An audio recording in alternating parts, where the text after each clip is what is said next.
So hello everyone. Concept application हम लोग करने जा रहे हैं chapter 2 force and pressure class 6 Pearson. इससे पहले हम लोगों ने सारा थ्योरीज का देख चुके थे, very short answer type question देख चुके थे। और इस कंसेप्ट एप्लीकेशन को बनाने के बाद शॉर्ट आंसर टाइप क्वेश्चन में जो भी क्वेश्चंस न्यूमेरिकल्स हैं उनको भी हम लोग बनाएंगे। So let's do this. Question number 1, if a force of 10 Newton can accelerate a body of mass m by 1 meter per second square comma then the force of 100 newton can accelerate the same body, okay, same body। तो इसका मतलब सबसे पहले we have to find the mass, so let's find the mass.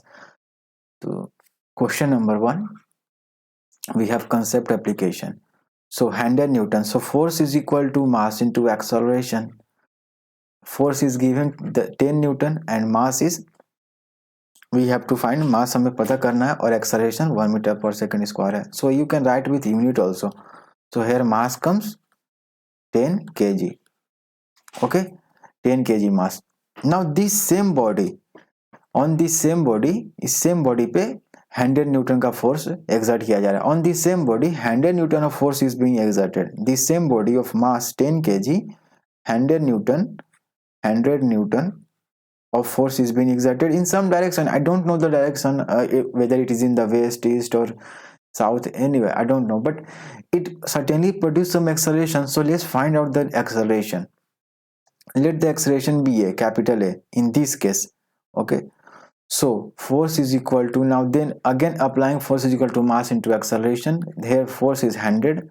सो ये पहला चीज हमें इसलिए दिया था ताकि हमें मास निकाल सकें, फिर इससे मास को हम फिर से ये जो नया फोर्स है इसके द्वारा हम एक्सेलरेशन निकालेंगे। तो 10 into a, so here let's take this capital A, so does not we shouldn't land in confusion।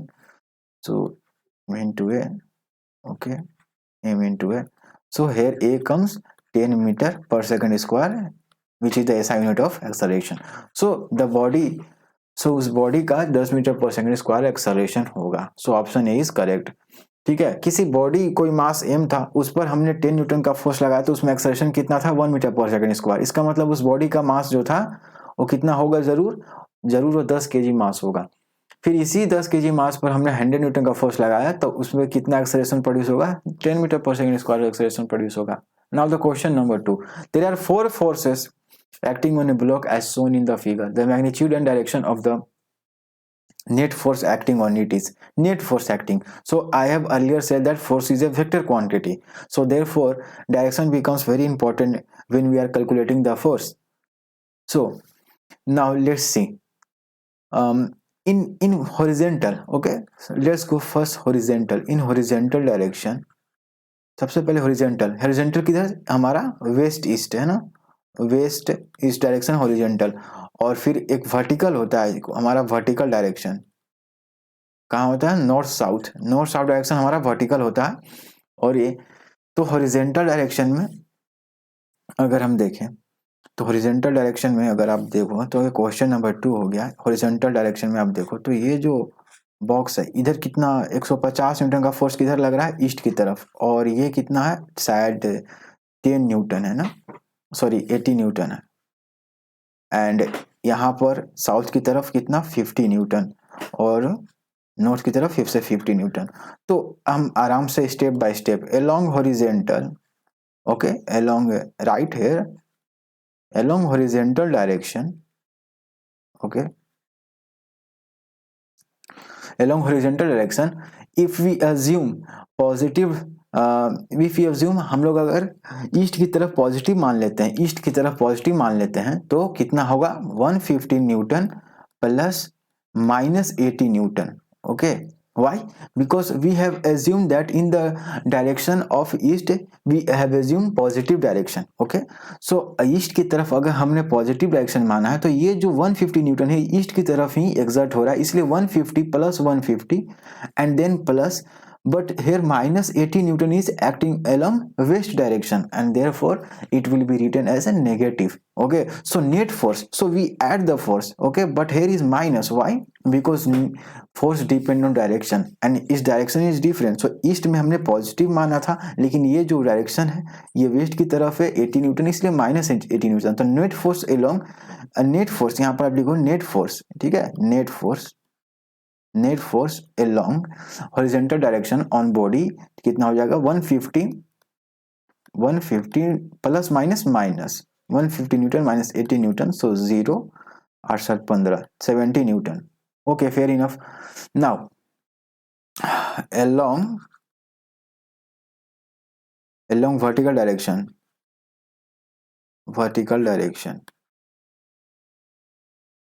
now net force, okay, फिर से मैंने भूल गया, net force along vertical direction. So let's assume that in along north side it is positive. Okay, let's assume कि north side में positive है, जो direction है उसको हम पॉजिटिव मान लिए, तो नॉर्थ साइड पॉजिटिव है तो ये प्लस 50 न्यूटन, ठीक है, plus minus 50 Newton. Why? Because this minus 50 Newton is acting down southwards and south direction will be negative. So 50 Newton minus 50 Newton is equal to 0.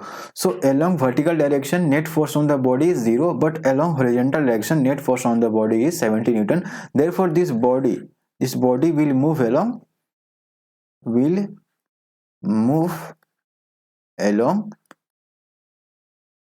this net force on this body is along east direction, therefore this body will move along east direction, no? East direction in which the direction of 150 Newton is exerting. So this body will move along east direction. So this is how we solve step by step in horizontal direction and not to be confused. So सबसे पहले, लेकिन अगर vertical direction की तरफ भी कुछ force आ जाता तब तो वेक्टर लगाना पड़ता. यहाँ तो 0 आ गया तो बच गए हम लोग, लेकिन अगर यहाँ कुछ आ जाता, मान लो 20 आ जाता, तो क्या होता कि हमें एक ये जो बॉडी है, मान लो जैसे कि थोड़ा सा लिख देता हूँ यहाँ पर, मान लो ये बॉडी है और नेट डायरेक्शन इधर कितना है हॉरिजॉन्टल की तरफ 70 न्यूटन, लेकिन मान लेते हैं कि ऊपर की तरफ भी नेट मान लो कि आ जाता कितना 50 न्यूटन नेट आ जाता, तो ये बॉडी किधर जाता, बीच की ओर, यहाँ पर ऐसे कभी जाता, ठीक है, इस तरफ इसका नेट फोर्स होता. क्यों? क्योंकि वेक्टर एडिशन होगा, ये दोनों फोर्स का नेट फोर्स कहीं बीच में आएगा, ठीक है. बट यहाँ हम लोग वी आर फॉर्चुनेट कि यहाँ पर net direction along vertical axis क्या था, 0 था. Okay, so you have to keep in this mind this little things. So let's go ahead. Question number 3. So what is the answer of this question? So 70 Newton, right? Okay, option C is right. There is also option 70 Newton towards left, that is wrong. Okay, that no, left towards right. So let's move ahead. Question, it is a good question. Question number 3. A cylindrical vessel is filled with water as shown in the figure. Full stop. Calculate the pressure in difference. Calculate the difference in pressure due to water at points A and B. Pressure due to air is negligible. Density of water. यहाँ पर note करो आप, pressure due to air is negligible. This is to be noted. Otherwise, if pressure due to air is counted, then we have to add 10 to the power 5 Pascal to the additional pressure. Okay, so this should not be counted because atmospheric pressure is equal to 10 to the power 5 Pascal. We have read. Therefore, pressure due to air is negligible. So this question is made somewhat easy because this we have to not count the pressure due to air. So सबसे पहले इसको बनाते हैं कि हमें pressure difference find करना है point A और पॉइंट बी के बीच में. सो यहाँ पर अपना कुछ प्रेशर लग रहा होगा इस पॉइंट ए पे, पॉइंट बी पर प्रेशर लग रहा होगा. आप ऐसे ही बता सकते हो कि पॉइंट बी पर प्रेशर क्या होगा, ज्यादा होगा पॉइंट ए से, लेकिन कितना ज्यादा होगा, ओके, हमें कैलकुलेट करना है. मान लेते हैं कि इस सिलेंडर का, ये एक रेगुलर सिलेंडर है, तो मान लेते हैं इसका एरिया ऑफ क्रॉस सेक्शन कितना है, कैपिटल ए है. ओके, ठीक है, तो यहाँ पर बना देता हूँ क्वेश्चन नंबर 3. तो वॉल्यूम ऑफ सिलेंडर कितना हो जाएगा, सबसे पहले वॉल्यूम ऑफ सिलेंडर क्या हो जाएगा, वॉल्यूम ऑफ सिलेंडर क्या हो जाएगा, वॉल्यूम ऑफ सिलेंडर क्या होता है, वॉल्यूम ऑफ सिलेंडर हमारा क्या हो जाएगा, या फिर वॉल्यूम ऑफ वाटर क्या हो जाएगा, area of cross section, area of cross section of cylinder into height. Height कितना है, 100 सेंटीमीटर है. ओके, ठीक है. तो एट पॉइंट बी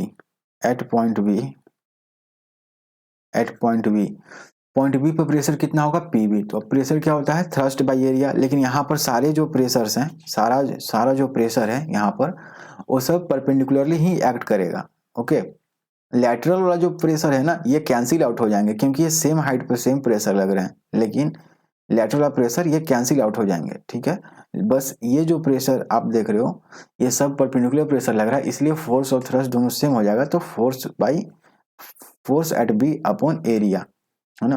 तो फोर्स की क्या होता है, फोर्स होता है मास इंटू एक्सेलरेशन, सॉरी, अगर हम फोर्स देखें तो फोर्स कितना लगेगा, तो फोर्स क्या हो जाएगा वेट ऑफ वाटर ना, वेट ऑफ वाटर।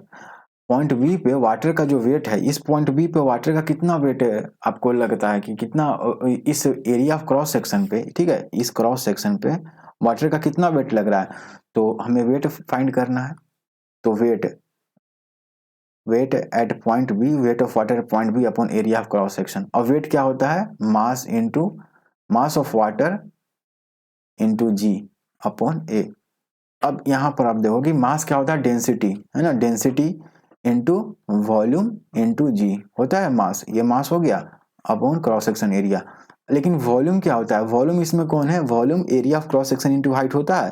तो area of cross section into height कितना हो जाएगा हमारा 1 मीटर हो जाएगा ना, क्यों, क्योंकि 100 सेंटीमीटर को 1 मीटर भी लिखते हैं, into g upon area of cross section. So ये से ये कैंसिल हो जाएगा।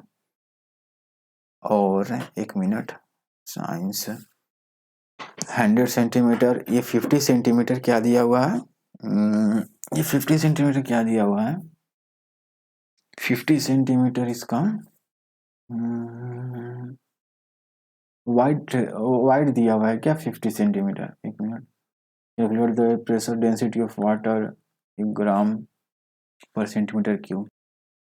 लेकिन इसमें डेंसिटी भी तो भी है, ये तो जी ही लिखा, डेंसिटी ऑफ वाटर क्या होता है 1000 kg पर मीटर क्यूब। ए से तो कैंसिल हो गया, तो यहाँ पर क्या हो जाएगा 10,000 पास्कल। ओके, क्यों पास्कल, पास्कल एसआई यूनिट होता है प्रेशर का, और मैंने यहाँ जो भी रखा है वैल्यूज वो सारी एसआई यूनिट में। देखो तो लेंथ भी मैंने ये जो 1 मीटर क्यों लिया मैंने पॉइंट बी पे, क्योंकि पॉइंट बी पे आपको लेंथ 1 मीटर लेना ही होगा। ओके, पॉइंट बी पे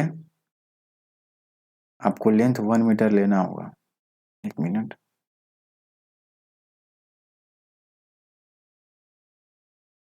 ठीक है, पॉइंट बी पे आपको लेंथ 1 मीटर लेना होगा टोटल, जिसमें जितना वाटर है। लेकिन ए पॉइंट ए पे थोड़ा सा ट्विस्ट है, लेकिन आप देखोगे कि एट पॉइंट ए, ठीक है, P A is equal two point A पर कितना प्रेशर है अपॉन ए। फिर से वही यहाँ पर क्या लिखोगे प्रेशर की जगह D density of water into volume of water, है ना, जो उससे उस एरिया को कवर कर रहा है जहां पर आपका ए है। तो वॉल्यूम क्या पूरा लिख देंगे हम लोग, नहीं, वॉल्यूम को हम पूरा नहीं लिख पाएंगे, into G upon area of cross section. तो एरिया ऑफ क्रॉस सेक्शन तो यहाँ पर भी सेम ही है, ए पर भी वही क्रॉस सेक्शन एरिया है ना, यहाँ दिखने में हम एक तरह से ऐसा होता है, ठीक है, ऐसा, ओके, ऐसा क्रॉस सेक्शन एरिया होता है ऐसा। आप एक गोल सा सिलेंडर का बेस कैसा होता है, सर्कुलर होता है। तो पहले हमने पूरा एक वाटर लिया पॉइंट बी के लिए, लेकिन पॉइंट ए के लिए क्या लेंगे, बस इतना ही वाटर लेंगे ना, इतना ही वाटर, क्योंकि अगर मैं पॉइंट ए पे हमें प्रेशर पता करना है तो इस क्रॉस सेक्शन एरिया पे कितना प्रेशर लग रहा है, यानी कि कितना प्रेशर लग रहा है, सिर्फ इस ऊपर वाले वाटर के कारण प्रेशर लग रहा होगा ना, उसी का वेट ना। तो इस ऊपर वाले वाटर का वॉल्यूम कितना है, अगर मैं देखूं तो डेंसिटी ऑफ वाटर तो 1000 kg तो हो जाएगा पर मीटर क्यूब, क्योंकि मुझे एसआई में निकालना है प्रेशर का वैल्यू। और वॉल्यूम कितना हो जाएगा, तो वॉल्यूम क्या होता है एरिया ऑफ क्रॉस सेक्शन, तो सेम ही है जितना पॉइंट बी के लिए था, पॉइंट ए के लिए भी एरिया क्रॉस सेक्शन सेम है, क्योंकि रेगुलर सिलेंडर है। लेकिन हाइट कितना लें 0.4 मीटर। ओके, ये समझने वाले, ये सबसे मेन पार्ट है कुछ क्वेश्चन का। ये देखो ये 40 सेंटीमीटर दिया हुआ है, ये हाइट देखो, अगर मैं अच्छे से इसको और लिखूं, देखो यहाँ पर आप देखो ये जो हाइट है ना, ये हाइट कितना दिया हुआ है 40 सेंटीमीटर। 40 सेंटीमीटर को ही 0.4 मीटर लिख सकते हैं। तो पॉइंट ए के लिए मैं इस पूरे वाटर का जो मास है या इस पूरे वाटर का जो वेट है अपॉन इस एरिया ऑफ क्रॉस सेक्शन को मैं डिवाइड कर दूंगा, तो मुझे प्रेशर मिल जाएगा पॉइंट ए पे। ठीक है, पॉइंट बी के लिए मैं क्या करूंगा, इस पूरे वाटर को, ठीक है, इस पूरे वाटर के मास को upon base of area base at point B, है ना, इस एरिया को मैं डिवाइड कर दूंगा तो मुझे, तो इसीलिए मैं यहाँ 0.5 लिखा, 0.4 लिखा अपॉन ए, तो ए से तो कैंसिल, इसीलिए एरिया ऑफ क्रॉस सेक्शन नहीं दिया हुआ था सिलेंडर का, क्योंकि ऐसे भी ये कट हो जाना है, ये कैंसिल हो जाना है, तो ये क्या आ जाएगा हमारा 400, और इंटू 10 कौन लिखेगा, क्योंकि जी का वैल्यू 10 मीटर पर सेकंड स्क्वायर है, यानी 4000 पास्कल। सो डिफरेंस क्या हो जाएगा, डिफरेंस ऑफ प्रेशर, ठीक है, तो difference of pressure at, difference of pressure क्या हो जाएगा, point at point A and B, P B minus P A, ठीक है, ये यहाँ पर मैं डायरेक्ट लिखूंगा,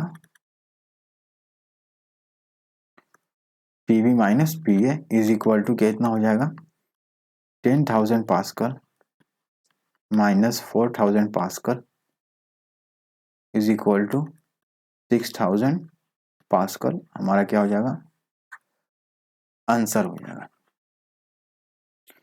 आप देख रहे हो पॉइंट ए पे प्रेशर कितना है, 4000 पास्कल ही है, पॉइंट बी पे प्रेशर कितना है, 10,000 पास्कल है, तो होना ही था इस तरह का।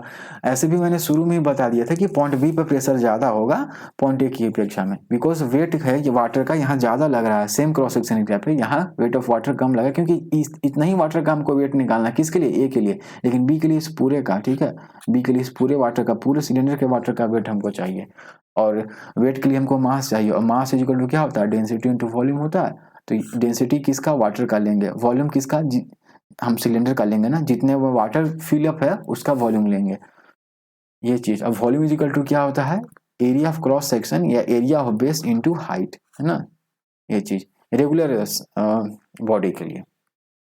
तो हमारा ये आंसर क्या हो जाएगा, 6,000 pascal, option D. Question number 4, an iron cylinder of base area 7 metre square and mass 10 kg is melted and reshaped, ठीक है, मेल्टेड एंड रिशेप्ड, तो मास तो सेम रहेगा ना, मास तो कम बेसी नहीं होगा, तो मास तो अभी भी 10 kg होगा, बेस एरिया 7 मीटर पर स्क्वायर, और उसको मेल्ट करके एक रॉड बनाया जिसका cross section area 1 centimetre square था, full stop. Calculate the increase in the pressure exerted on a plane surface when both the, increase पूछ रहा है, कैलकुलेट द इंक्रीज, इसका मतलब नया वाला प्रेशर निकाल के मुझे नए वाले में से पुराने वाले प्रेशर को घटाना है। In the pressure exerted on a plane surface when both the cylinder and the rod are made to stand vertically on a plane surface, ठीक है, जी इज इक्वल टू, तो मुझे इंक्रीज इन द प्रेशर पूछ रहा है, तो okay, तो 4 question number अगर हम बनाते हैं, तो पहले तो क्या था, एक आयरन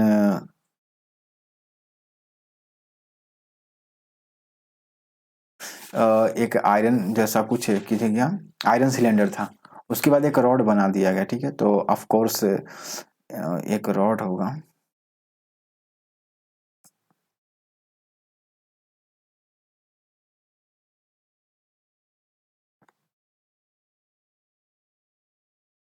एक तरह का रॉड होगा, ठीक है,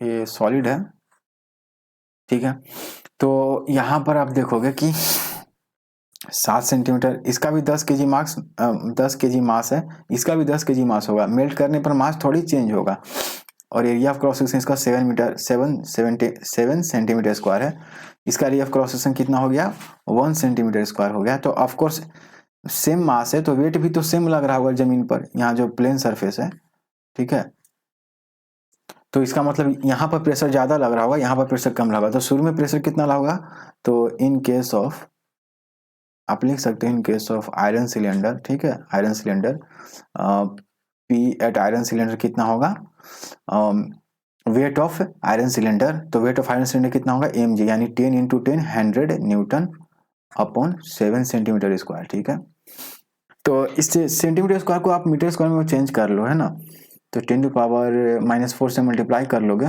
तो ये चीज कितना हो जाएगा, 100 into 10 to power 4 upon 7 metre square, ठीक है, ओके, तो यहाँ पर 10 टू पावर 6 अपॉन 7 पास्कल आ गया, ठीक है, और फिर लिख दो कि in case of iron rod, ठीक है, यहाँ पर P एट आयरन, है ना, pressure at the base of the iron rod कितना हो जाएगा हमारा, फिर से वही वेट तो उतना ही है, वो तो चेंज नहीं होगा भले मेल्ट किए तो भी। तो 100 न्यूटन, और इसका 1 सेंटीमीटर स्क्वायर इंटू 10⁻⁻⁴ कर दें। तो यहाँ पर आप इसको सेंटीमीटर स्क्वायर को आप सीधे यहाँ पर आप लिख सकते हो 7 × 7 × 5 मीटर स्क्वायर, ठीक है। और यहाँ पर भी रेस कर दो, क्योंकि जब लिख ही दिया है तो फिर उसको आप, ठीक है। ये क्या हो जाएगा 10⁻⁶ पास्कल। तो आप दूसरे केस में, रॉड के केस में हमारा प्रेशर इंक्रीज करेगा, क्यों? क्योंकि वेट तो वही रहा, फोर्स वही रहा, लेकिन एरिया डिक्रीज करेगा, और एरिया के डिक्रीज करने से, और फोर्स कांस्टेंट है तो प्रेशर जरूर क्या होगा, बढ़ जाएगा। तो इंक्रीज इन प्रेशर क्या हो जाएगा, increase in pressure is equal to, increase in pressure क्या हो जाएगा,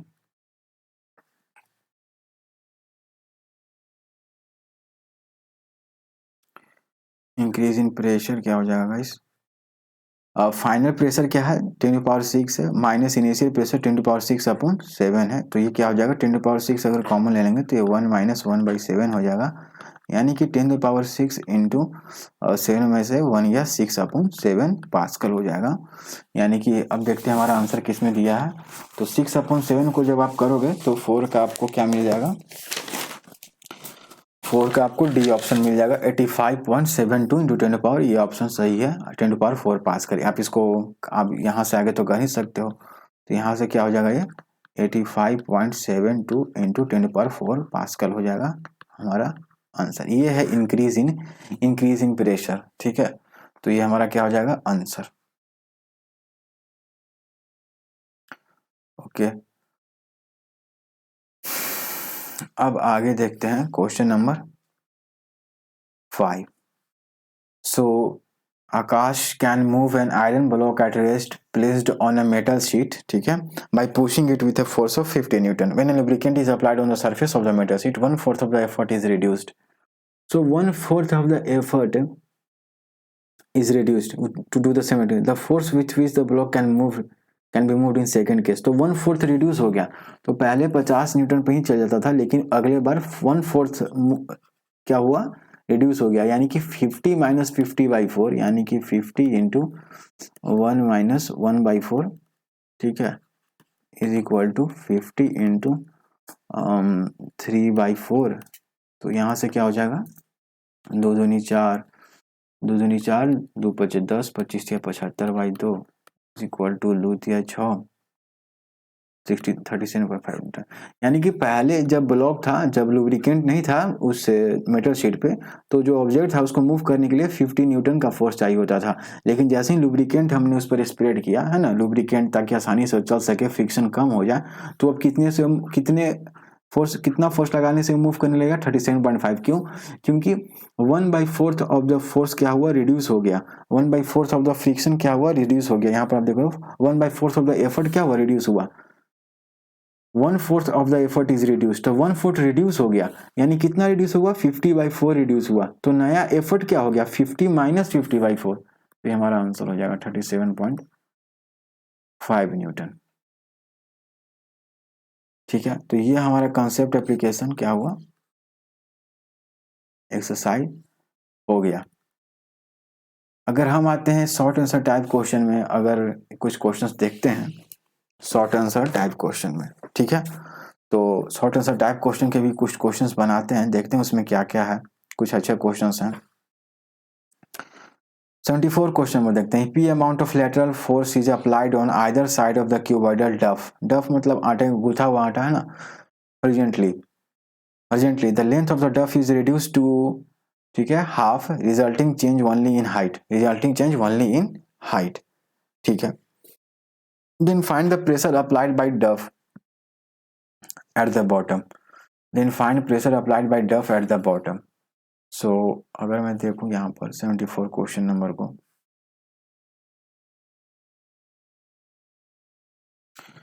तो पहले क्यूबॉइडल था एक, अब दोनों तरफ से प्रेशर एग्जर्ट हो रहा है, ठीक है, पी प्रेशर। अब ये इस तरह से इंटरचेंज करके ये कुछ ऐसा बनेगा, हाइट इंक्रीज करेगा, एक मिनट, हाइट इंक्रीज करने दो, हाइट तो इंक्रीज करेगा।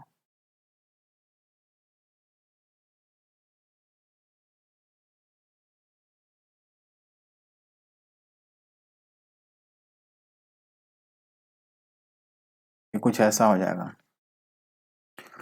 सो यहाँ पर क्या पूछ रहा है हमसे कि, तो मान लेते हैं कि इस पहले क्यूबॉइड का मास क्या था, m था, तो नीचे क्या लग रहा होगा, g लग रहा होगा, है ना, mg लग रहा होगा, ओके, वेट mg लग रहा होगा, और लेंथ क्या था, l था, और ब्रेथ b था। अब ये लेंथ क्या हो गया, आधा हो गया ना, लेकिन ब्रेथ वही है, हाँ हाइट में चेंज हुआ है, ठीक है। अब अभी भी मास तो m ही होगा, उसमें तो कोई प्रॉब्लम नहीं है, लेकिन लेंथ आधा हो गया, तो इस केस में प्रेशर क्या होगा, mg upon l into b. क्यों, क्योंकि यही तो एरिया है, ये जो क्यूबॉइड है इसका बेस कैसा है, रेक्टेंगुलर है, और रेक्टेंगल का एरिया कितना होता है, लेंथ इंटू ब्रेथ होता है, ठीक है। इस केस में मान लेते हैं मैं प्रेशर मान लो P N, P new pressure है ना, पी न्यू, नया प्रेशर क्या हो जाएगा, लेंथ तो वही रहेगा, यानी फोर्स तो वही रहेगा नीचे एम जी, और लेकिन एरिया में बदलाव है, यहाँ एरिया क्या है, l by two into B, यानी कि ये क्या हो जाएगा, two m g upon L into b, ठीक है। लेकिन आप देखो m g upon L into b क्या है, पी के बराबर है ना, तो इसका मतलब P N is equal to two into M g upon L into B, यानी P N is equal to क्या हो जाएगा, टू पी हो जाएगा, ठीक है। यानी नया जो प्रेशर है, जो अब जो क्यूबॉइड जो है वो सरफेस पे अब कितना प्रेशर लगाएगा, दुगना लगाएगा। पहले जो प्रेशर था ना उसके लिए कितना एरिया था, एल इंटू बी, लेकिन अब एरिया क्या हो गया, आधा हो गया ना, क्योंकि हमने दोनों साइड से इसको प्रेशर पी दिया, ठीक है। एक मिनट, यहाँ पर क्या है,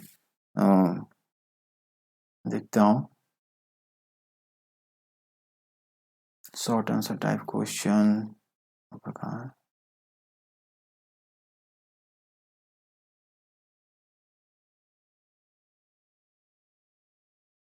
यहाँ पर P amount of lateral pressure is applied on either side of a cuboidal duct horizontally. The length of the duct is reduced to half, resulting change only height. Then find the pressure applied by duct at the bottom of it.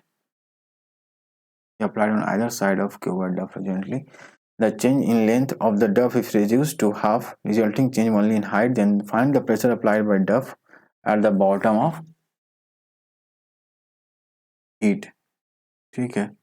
ये जो pre pressure आप कर रहे हो ना, इसका कोई मतलब नहीं है, ये जो प्री प्रेशर है ना, तो प्री प्रेशर का मैं प्री प्रेशर का वैल्यू नहीं निकाला हूँ, यहाँ पर एक ध्यान देना, देखो मैं क्या करता हूँ, यहाँ पर पी डैश लिख देता हूँ, ठीक है। मान लेता हूँ कि ये जो क्यूबॉइड है ना, ये क्यूबॉइड सरफेस पे कितना प्रेशर लगा रहा है, इस एरिया पे, इस एरिया पे, इस नीचे वाले एरिया पे कितना सरफेस पी डैश लगा रहा है, ठीक है, पी डैश। तो मैंने पी डैश का वैल्यू निकालना है, ये पी प्रेशर का कोई मतलब ही नहीं है, क्वेश्चन में केवल घुमाने के लिए दिया हुआ था, ओके। हालांकि क्वेश्चन उतना, लेकिन इतना याद रखना कि लेंथ अगर आधा हो जा रहा है तो प्रेशर क्या हो रहा है, दुगना हो जा रहा है। आप ये चीज समझना, इसमें उतना अच्छा से क्लियर नहीं दिया हुआ है, क्योंकि अगर हॉरिजॉन्टली लग रहा है तो उससे क्या फर्क पड़ता है। खैर जो भी हो, क्वेश्चन थोड़ा सा तो अनक्लियर जरूर है, लेकिन जो भी हो आप ये समझना कि लेंथ अगर आधा हो जा रहा है और ब्रेथ वही है किसी क्यूबॉइड में, तो अब जो प्रेशर एग्जर्ट करेगा ना क्यूबॉइड सरफेस पे, वो दुगना हो जाएगा पहले की अपेक्षा। 73 क्वेश्चन नंबर देखते हैं। 23 क्वेश्चन में, a cube of length 1 meter is under the given pressure in the figure, find the magnitude and direction of the net force। तो नेट फोर्स क्या हो जाएगा, अगर ऊपर मैंने पॉजिटिव ले लिया है नॉर्थ की तरफ, तो क्या हो जाएगा 20 प्लस माइनस 10 न्यूटन, ओके। क्या हो जाएगा net force, net force is equal to 20 newton plus minus 10 newton, ये क्या हो जाएगा 10 न्यूटन फोर्स किधर की ओर, ये फोर्स किधर हुआ, एलोंग नॉर्थ, ठीक है, ठीक है, एलोंग नॉर्थ, ठीक है, एलोंग क्या हो जाएगा, नॉर्थ हो जाएगा। 1 metre is find the direction, find the magnitude and the direction of the net force. तो मैग्नीट्यूड कितना है 10 न्यूटन, डायरेक्शन क्या है नेट फोर्स का, नॉर्थ, नॉर्थ के अलोंग, ओके, क्योंकि ये प्लस में आया है, प्लस 10 न्यूटन, और प्लस हमने किधर माना था, नॉर्थ की ओर, ठीक है, तो ये हो जाएगा। देखते हैं 72 क्वेश्चन नंबर 72 का क्या हाल है। किधर गया question number 72। Okay, so mercury level in the thermometer change from 10 degree to 20 degree Celsius. If 0.5 pressure pascal pressure is increased in average पर each degree rise in temperature, then express the change in average thrust acting on the wall of container between this temperature. Thrust का ना, thrust पूछ रहा है ना, temperature नहीं. between this temperature in terms of thrust at 10 degree and the area of cross section of capillary tube is uniform. Consider average pressure at 10 degree Celsius 5 pascal. ठीक है, तो हर डिग्री सेंटीग्रेड के increase करने से कितना pressure बढ़ रहा है? 0.5 पास्कल का प्रेशर इंक्रीज हो रहा है. तो 10 डिग्री से 20 डिग्री बढ़ा है, तो यानी कितना डिग्री बढ़ा है? 10 डिग्री बढ़ा है. तो 20 डिग्री माइनस 10 डिग्री सेल्सियस, ठीक है, कितना डिग्री आपका बढ़ा? 10 डिग्री सेल्सियस इंक्रीज हुआ है ना, ये इंक्रीज प्रेशर है. और हर डिग्री प्रेशर इंक्रीज करने पर कितना प्रेशर बढ़ा है? 0.5 पास्कल. तो अगर 10 डिग्री सेंटीग्रेड टेम्परेचर इंक्रीज हुआ है तो total net increase in pressure क्या हो जाएगा? नेट इंक्रीज इन प्रेशर क्या हो जाएगा? इंक्रीज इन प्रेशर क्या हो जाएगा? 0.5 pascal into 10 is equal to 5 pascal. यानी कि पहले, और तो इनिशियल प्रेशर क्या था? इनिशियल प्रेशर कितना पे? 10 डिग्री सेल्सियस पे इनिशियल प्रेशर कितना है? एज 10 डिग्री सेल्सियस लिखा हुआ है ना, 5 पास्कल. और फाइनल प्रेशर क्या है? 20 डिग्री सेल्सियस पे, तो 5 pascal plus 5 pascal. Okay, 5 pascal plus 5 pascal यानी कितना? 10 पास्कल. तो हमसे क्या पूछ रहा है? फाइंड द, किधर गया? Then express the change in average thrust. Average thrust, तो पहले एवरेज थ्रस्ट, ठीक है, तो एवरेज थ्रस्ट पूछ रहा है. तो अगर मैं पहले P एट 10 डिग्री सेल्सियस में लिखूं तो F/A हो जाएगा, ठीक है. और चेंज इन एवरेज थ्रस्ट पूछ रहा है, और ये कितना है? 5 इज इक्वल टू F/A, यानी कि, ठीक है, तो F एट 10 डिग्री सेल्सियस कितना हो जाएगा? 5A, ठीक है. उसी तरह से F एट 20 डिग्री सेल्सियस कितना हो जाएगा? 20 डिग्री सेल्सियस कितना हो जाएगा? 10A, ठीक है. तो हमसे क्या पूछ रहा है? किधर गया? 72 का क्या देता है? Thrust at 10 degree Celsius. तो हमारा इंक्रीज इन थ्रस्ट क्या हो जाएगा? Therefore increase in thrust, increase in thrust, ठीक है, कितना इंक्रीज हुआ? तो इंक्रीज इन थ्रस्ट क्या होगा? Final thrust minus initial thrust. तो फाइनल थ्रस्ट कितना पे है? 20 डिग्री सेल्सियस पे है.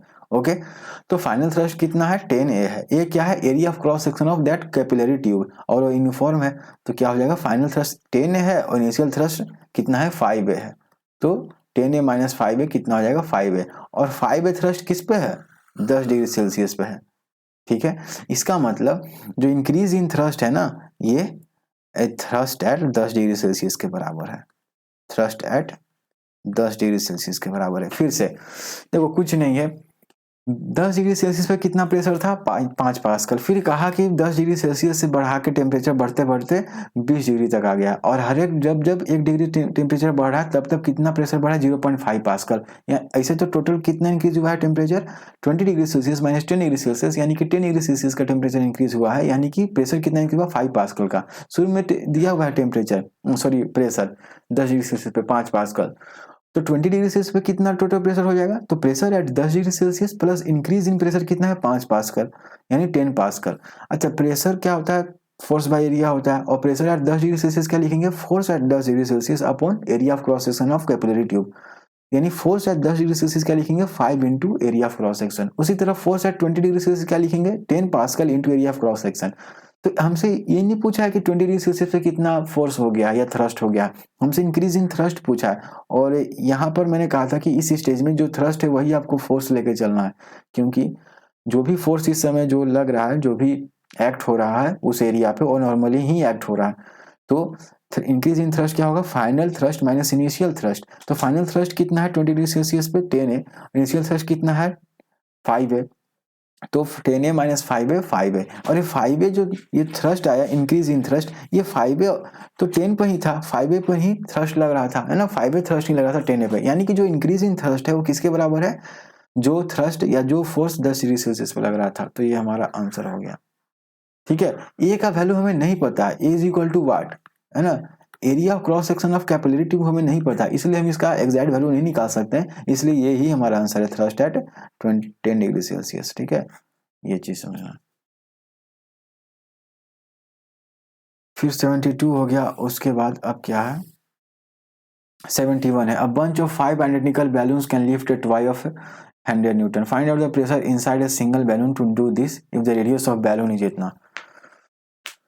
ठीक है, तो बंच ऑफ 5 आइडेंटिकल बैलून्स, ठीक है, तो 5 आइडेंटिकल बैलून्स है, इसका मतलब ठीक है, 5 का लिफ्ट एट वाई, तो कितना क्वेश्चन नंबर हो गया ये, 71 क्वेश्चन नंबर। तो 5 आइडेंटिकल बैलून्स है, ठीक है, 3 4 5, और ये क्या कर रहे हैं,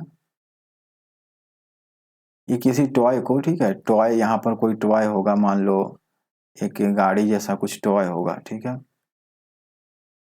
इसको लिफ्ट कर पा रहे हैं, तो ऊपर ऊपर नेट फोर्स कितना लग रहा है, 100 न्यूटन, ठीक है, लेकिन 5 बैलून है, तो यानी कि हर बैलून कितना न्यूटन लगा रहा होगा, 100/5 इक्वल टू 20 न्यूटन, ठीक है, हर एक बैलून ऊपर कितना लगा रहा होगा, 20 न्यूटन, ठीक है, ये हवा में अपना है, ठीक है, तो 20 न्यूटन लगा रहा होगा। तो अगर मुझे चाहिए, क्या पूछ रहा है कि find the out the pressure inside a balloon, single balloon, to do this if the radius of the balloon जितना, तो मुझे प्रेशर निकालना है, ठीक है, प्रेशर इनसाइड द बैलून, तो हमें तो फोर्स तो पता है अपॉन एरिया, तो एरिया क्या लेंगे हम लोग, 4πr² लेंगे, 4π×r²। देखो सरफेस एरिया ऑफ बैलून कितना होता है, 4πr² होता है, बैलून क्या है, स्फेरिकल शेप का है, स्फेयर का सरफेस एरिया क्या होता है, 4πr², और आर का वैल्यू 1/√π दिया है, तो 1/√π का स्क्वायर करोगे तो 1/π आ जाएगा, 5 पाई से पाई कैंसिल, और 4 5 जा 20, यानी कि 5 पास्कल, ठीक है, क्या हो जाएगा, 5 पास्कल। होता क्या है कि देखो बैलून में जितना ज्यादा प्रेशर रहेगा ना, उतना ज्यादा वेट को क्या कर पाएगा, लिफ्ट कर पाएगा, यही चीज है। अगर टोटल कितना फोर्स लग रहा है ऊपर की ओर, 100 न्यूटन, ये लिफ्ट कर पा रहा है इस टॉय को, ये ना, ये टॉय है एक, ये गाड़ी नहीं है इसलिए का, ये टॉय है, और बाकी सब बैलून है स्फेरिकल शेप में, तो इस हर बैलून में कुछ ना कुछ प्रेशर होगा ना, जब उसमें कुछ हवा है तो इसमें प्रेशर होगा, ठीक है, तो हर बैलून अपना 20 न्यूटन का योगदान दे रहा है, ठीक है, आइडेंटिकल इसलिए लिखा था, तो 20 न्यूटन जब दे रहा है, प्रेशर इक्वल टू क्या होता है, फोर्स बाय एरिया, तो फोर्स नीचे है, एरिया कितना लेंगे, 4πr², क्योंकि बैलून स्फेरिकल शेप का है, इसका मतलब हर बैलून के अंदर कितना का प्रेशर है, 5 पास्कल। अगर प्रेशर इससे बढ़ा दिया जाए तो ये इससे भी भारी, अगर हर में प्रेशर मान लो 10 पास्कल कर दिया जाए, हर एक बैलून में मान लो 10 पास्कल कर दिया जाए, तो ये इससे दुगना भारी टॉय को क्या कर पाएगा, उठा पाएगा, ठीक है, मतलब कहने का मतलब कैन लिफ्ट, ठीक है, लिफ्ट कर पाएगा, ठीक है, तो अगर प्रेशर कम कर दिया जाए इन सब में, 5 पास्कल से घटा के मान लो 2.5 पास्कल कर दे, ठीक है, या 2 पास्कल कर दे सब में, तो ये क्या लिफ्ट कर पाएगा, इस टॉय को नहीं कर पाएगा अगर बैलून के प्रेशर को कम कर दिया जाए। सो ये चीज है, तो हमारा 5 पास्कल क्या हो गया, आंसर हो गया। आंसर को बिल्कुल अच्छे से लिखा करो, साफ, ठीक है। तो अब आगे बढ़ते हैं, 70 क्वेश्चन नंबर, क्या है 70 क्वेश्चन नंबर, अ क्यूबॉइड, ये अच्छा क्वेश्चन है थोड़ा, a cuboid of volume 20 metre into 10 metre into 5 has density 3 kg per metre, find the maximum pressure exerted by cuboid on the surface. So maximum pressure पूछ रहा है, okay, maximum pressure. अब देखो इस क्यूबॉइड को मैं ऐसे भी लिख सकता हूँ, कितना है, 20 मीटर लेंथ है, 10 मीटर क्या है, ब्रेथ है, और 5 मीटर क्या है, हाइट है इस क्यूबॉइड का, ओके, हाँ ठीक है। तो इस कीवर्ड को रखने के कई तरीके हो सकते हैं ना, मुझे मैक्सिमम प्रेशर चाहिए, तो मैं कैसे भी रखूं कीवर्ड को, नीचे mg तो लगेगा, there will be pressure mg towards the earth, okay, so it means we have to decrease the area, we have to decrease the area of the surface. तो एक तो तरीका यह है कि मैं एरिया किसको मानूं, यहां पर ऐसे रखूं, तो ये लेंथ है और ये ब्रेथ है, ठीक है, तो यहां पर एरिया क्या हो जाएगा, area is equal to L/B, ठीक है, लेकिन एक तरीका ये भी है कि मैं इसको ऐसे रखूं,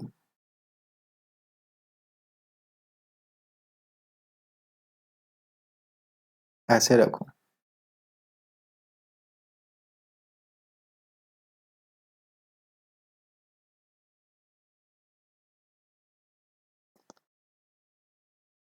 ठीक है, एक तरीका ये भी है कि मैं इसको ऐसे रखूं, और ये हमारा ब्रेथ हो जाएगा, इसको ऐसे आप पलट के रखोगे तो क्या होगा, ये आपका लेंथ हो जाएगा, ठीक है, ये आपका लेंथ हो जाएगा, और क्या होगा, लेंथ हो जाएगा, और क्या होगा, ये ब्रेथ हो जाएगा, और ये हाइट हो जाएगा, ठीक है। ठीक है, तो इसमें मैक्सिमम एरिया, मिनिमम एरिया है ना, मिनिमम एरिया, क्यों मिनिमम एरिया हो रहा है ना। एक और तरीका है जिसमें हम यहाँ एरिया क्या है, बी इंटू एच है। एक और तरीका हो सकता है, एक और तरीका हो सकता है जिसमें एरिया क्या हो जाएगा, एल इंटू एच हो जाएगा, ठीक है। जब हम इसको कुछ ऐसे रखेंगे, एक बार और पलट के रखेंगे, तो मिनिमम एरिया हमें इसी में मिलेगा, यानी इसी में मैक्सिमम प्रेशर मिलेगा। केस वन है ये केस वन है। तो केस वन में ये थोड़ा सा अच्छा क्वेश्चन है। केस वन, ये केस टू, ये केस थ्री, ठीक है, केस थ्री, ठीक है। ठीक है, तो इसमें हमें मिनिमम एरिया मिला, क्यों, क्योंकि यहाँ पर एरिया क्या हो जाएगा, एल इंटू बी, यानी 20 मीटर इंटू 10 मीटर क्या मिलेगा, 200 मीटर स्क्वायर, ठीक है। और हमें मिनिमम एरिया चाहिए, क्यों, क्योंकि हमें मैक्सिमम प्रेशर चाहिए। यहाँ पर एरिया क्या हो जाएगा, 10 मीटर इंटू 5 मीटर, यानी कि 50 मीटर स्क्वायर, ठीक है। और यहाँ पर एरिया क्या हो जाएगा, 20 metre into 5 metre is equal to 100 metre square, ठीक है। तो सबसे मिनिमम एरिया यही है, इसलिए इसी में मैक्सिमम प्रेशर मिलेगा, ठीक है। इसी केस में हमें मैक्सिमम प्रेशर मिलेगा, मैक्सिमम प्रेशर, बिकॉज फोर्स तो हर जगह सेम है, because force is same. So case two में maximum area, maximum pressure, maximum pressure कितना होगा, pressure is equal to force. तो फोर्स कितना है, फोर्स इसका वेट होगा, mg के बराबर होगा, फोर्स mg के बराबर होगा, ठीक है। Force mg upon area, area कितना है 50 मीटर स्क्वायर, लेकिन मास क्या होता है, डेंसिटी इंटू वॉल्यूम होता है, into g upon 50 metre square is equal to density, density 3 kg per metre cube है, और वॉल्यूम क्या है 20 मीटर इंटू 10 मीटर इंटू 5, यानी 20/100, यानी 100 मीटर क्यूब है, ठीक है। 100 मीटर क्यूब ही है ना, बहुत बड़ा क्यूबेड है ना, 20/100, 100 × 10, 1000 मीटर क्यूब है, ठीक है, इंटू जी। ये आप चाहो तो यहाँ पर इसको ऐसे भी लिख सकते हैं, 3 kg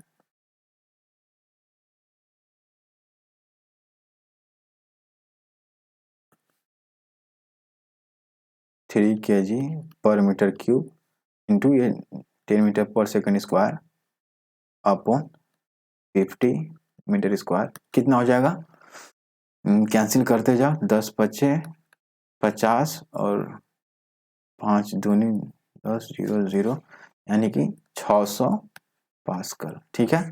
तो यही मैक्सिमम एरिया क्या हो सकता है, लग सकता है, ठीक है, केस टू में। बाकी जो भी प्रेशर लगेगा ना, इस केस में ये 600 पास्कल से कम होगा।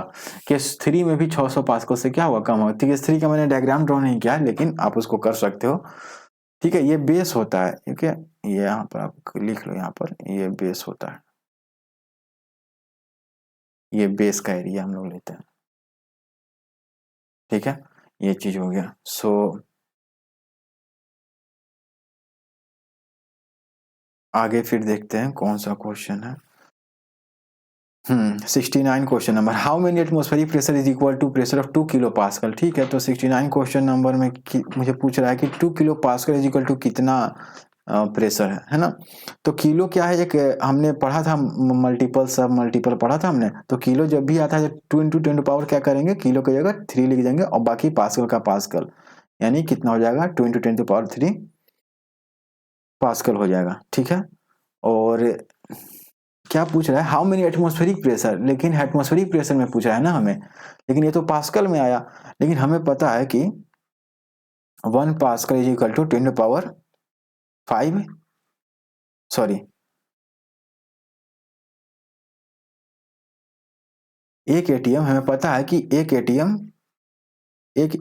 इज इक्वल टू 10⁵ पास्कल होता है, यानी कि 1 pascal is equal to 10⁻⁻5 ATM। Okay, ठीक है। क्यों? क्योंकि आपको समझ में आ रहा है ना ये चीज। क्यों?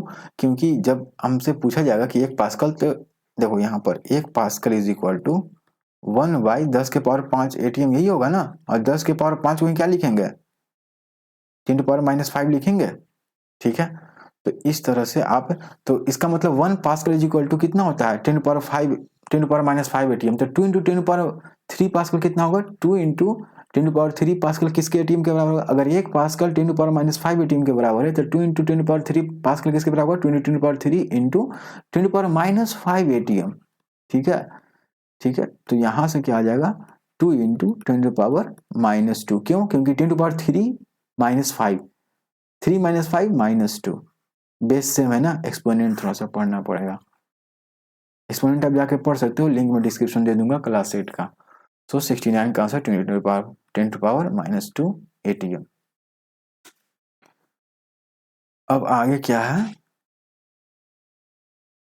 If a Lilliput 67 question number भी एक न्यूमेरिकल है। If a Lilliput in his sleeping position occupy an area of 5 cm square and on standing position occupy 2 cm square, ठीक है। जब वो स्लीपिंग पोजीशन में होता है, लिलीपुट मतलब छोटा कद का इंसान, शॉर्ट लेंथ मैन है ना, छोटा का शॉर्ट लेंथ वुमेन, इन स्लीपिंग में 5 सेंटीमीटर स्क्वायर का एरिया लेता है और स्टैंडिंग है तो 2 सेंटीमीटर स्क्वायर का। Then find the ratio of pressure exerted by him in both the position. Find the ratio of pressure exerted by him in both the position. So अगर मैं question number 67 को देखता हूँ, ठीक है, तो वो जब भी जो भी इंसान है वो, तो नीचे तो mg लग ही रहा होगा, ठीक है। नीचे क्या लग रहा होगा? mg लग रहा होगा, ठीक है। यही तो फोर्स है। फोर्स यहाँ पर क्या जाएगा? फोर्स इज इक्वल टू, या थ्रस्ट क्या है? फोर्स, थ्रस्ट या फिर फोर्स जो लिखना चाहो mg हो जाएगा, mg न्यूटन। यहाँ पर इसका mg, ठीक है। एरिया तो सबसे पहले जब तो स्लीपिंग, जब वो स्लीप कर रहा है, इन केस स्लीपिंग है ना, पहला केस में, केस 1 में स्लीपिंग है ना, स्लीपिंग के केस में, स्लीप के केस में उसका प्रेशर कितना होगा? PS, मान लो P sleeping pressure during sleeping कितना लग रहा होगा? mg। नीचे तो mg लग ही रहा होगा, अपॉन दोनों केस में mg नीचे ही लग रहा होगा। ऐसा नहीं है कि दोनों अलग अलग फोर्स लग रहा होगा, क्योंकि उसका जितना वेट है वो तो लग ही रहा होगा, बस एरिया कम ज्यादा हो रहा है, 5 सेंटीमीटर स्क्वायर, ठीक है।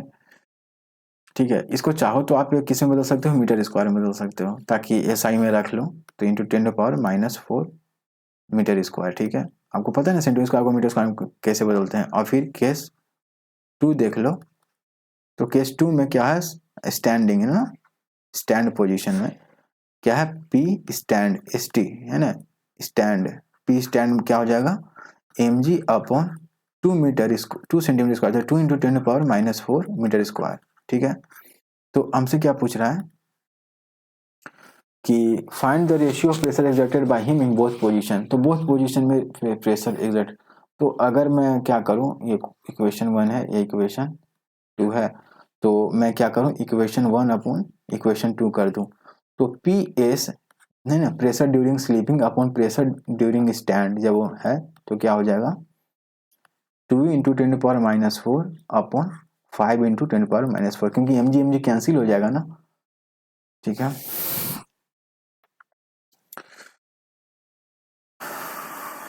तो ये इससे कैंसिल हो जाएगा, यानी 2:5 है ना। So pressure during sleep ratio pressure during stand is equal to 2:5। ये हमारा क्या हो जाएगा? आंसर हो जाएगा 2:5। अब कौन सा क्वेश्चन है हमारे पास? 62 क्वेश्चन नंबर देख लेते हैं। Camel weights 20,000 newton, full stop. The area of his foot is 100 centimetre square. How much pressure does it exert on the ground by single foot, ठीक है, सिंगल फुट कह रहा है। तो area of his foot is 100 centimetre square.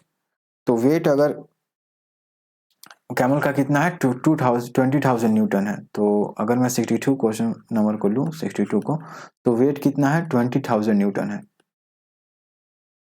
लेकिन ये जो camel है ना, इसके 4 पैर हैं, ठीक है, 4 इसके पैर हैं, ठीक है। कैमल के क्या है? 4 पैर हैं। तो अगर टोटल 20,000 न्यूटन है, तो हर एक पैर पे ऑन सिंगल फुट पे कितना वेट आ रहा होगा on single foot, amount of force, ठीक है, अमाउंट ऑफ वेट कितना हो रहा होगा, अमाउंट ऑफ वेट कितना हो रहा है, ये तो टोटल वेट है, लेकिन इसके 4 पैर हैं, तो अगर एक single foot on single foot amount of weight अगर हम पूछो अमाउंट ऑफ वेट, ठीक है, amount of weight, amount of force, ठीक है, कितना हो जाएगा 20,000 न्यूटन अपॉन 4, ठीक है, तो ये कितना हो जाएगा 5,000 न्यूटन, ठीक है। तो फोर्स है ना, हर एक फुट पर कितना प्रेशर आ रहा होगा 5,000 न्यूटन का, क्योंकि इसका टोटल मास कितना, वेट कितना है कैमल का 20,000 न्यूटन, लेकिन इसके 4 फुट है, तो हर एक फुट पर कितना वेट आ रहा होगा, वेट का कितना भार आ रहा होगा 5,000 न्यूटन का। इसलिए प्रेशर है ना, प्रेशर एट सिंगल फुट, ठीक है, प्रेशर एट सिंगल फुट निकालने के लिए कहा है, तो pressure at single foot is equal to weight, weight experience on single foot amount of weight experience, ठीक है, यहां पर एक्सपीरियंस लिख दो, weight experienced is equal to experienced, आप इसको इरेज करके थोड़ा सा अच्छे से लिख सकते हो,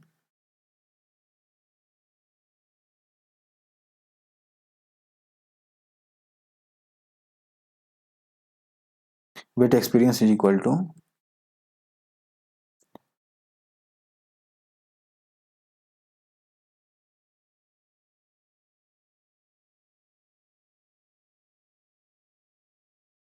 तो amount on single foot amount of weight experience is equal to 5,000 Newton.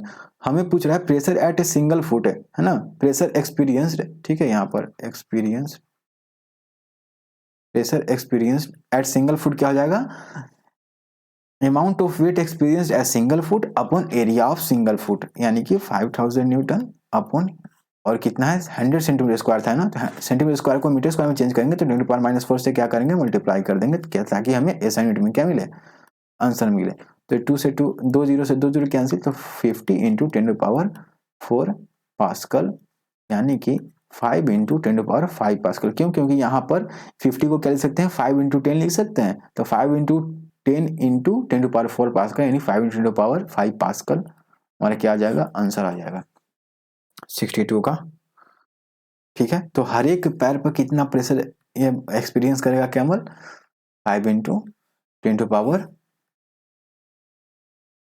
Pascal, ये हमारा क्या हो जाएगा, आंसर हो जाएगा 62 के लिए।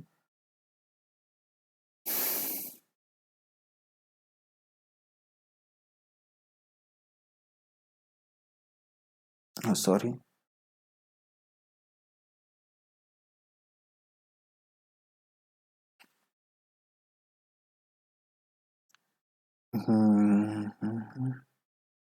और कहाँ पर है 58 क्वेश्चन, अब आप खुद से भी बना सकते हो, इसको ट्राई करना, नहीं बनेगा तो बताना। 58 question number, Amu has second class student 50 kg is sliding over a slide incline but her motion is stopped। देखो Amu a second class student of mass 15 kg is sliding over a slide inclined at an angle। देखो inclined angle क्या होता है, ये ऐसे आप है, ठीक है, इस पर ये 30 डिग्री है, ठीक है, इस पर स्लाइड कर रहे हैं, but her motion stop at the middle of the slide, यहाँ पर वो रुक गई। वाट वुड रीजन, रीजन ये हो सकता है कि उस पर नेट फोर्स क्या हो गया, जीरो हो गया होगा, है ना, 53 में नेट फोर्स क्या हो गया, जीरो हो गया होगा। अब force exerted on a moving bike by its engine is 180 Newton and the roughness of the road applies a retarding force of 5 Newton in its tire। Find the force that accelerates the vehicle and also mention the type of friction involved। तो ये जो अगर आप देखो 52 question number को, तो जो bike है ना, बाइक, ठीक है, बाइक पे आगे की इंजन कितना फोर्स लगा रहा है 180 न्यूटन, लेकिन पीछे फ्रिक्शन क्या है वो 5 न्यूटन का रिटार्डिंग फोर्स लगा रहा है ना, रोकने का काम कर रहा है। तो नेट फोर्स इस पर किधर कितना हो गया, तो नेट फोर्स है ना, नेट फोर्स ऑन बाइक कितना हो गया, अगर मैं ईस्ट की तरफ पॉजिटिव डायरेक्शन ले लेता हूँ तो 180 न्यूटन प्लस माइनस 5 न्यूटन, है ना, क्यों, क्योंकि 5 न्यूटन किधर लग रहा है वेस्ट की ओर, तो 180 newton plus minus minus is equal to 175 newton, हमारा क्या हो जाएगा, आंसर हो जाएगा। तो नेट फोर्स किधर कितना लग रहा है बाइक पे 175 न्यूटन, और बाइक किधर मूव करेगी along the direction where the force, where the engine of the bike is acting on the bike, ठीक है, along the direction a force exerted on moving bike by its engine, find the force that accelerate the vehicle, ठीक है, 175 metre, and also measure the type of friction involved है। तो कौन सा friction यहाँ involve है? स्लाइडिंग फ्रिक्शन ना, sliding friction है या रोलिंग फ्रिक्शन है? कौन सा फोर्स यहाँ पर इन्वॉल्व है? रोलिंग फ्रिक्शन है, सॉरी रोलिंग फ्रिक्शन है ना, क्योंकि ये टायर है तो ये गोल गोल घूम रहा है, यहाँ पर चक्का है ना, चक्का, तो यहाँ पर रोलिंग फ्रिक्शन हो जाएगा।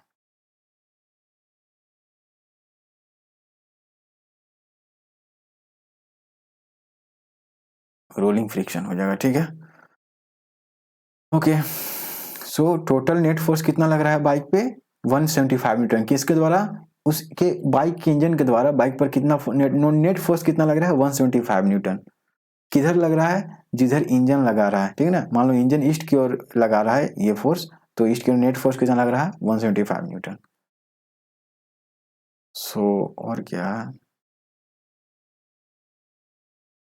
और बाकी आई थिंक आप लोग कर लोगे इसको, ठीक है। So thank you so much, और लाइक सब्सक्राइब शेयर कर सकते हो। So thank you so much for watching this.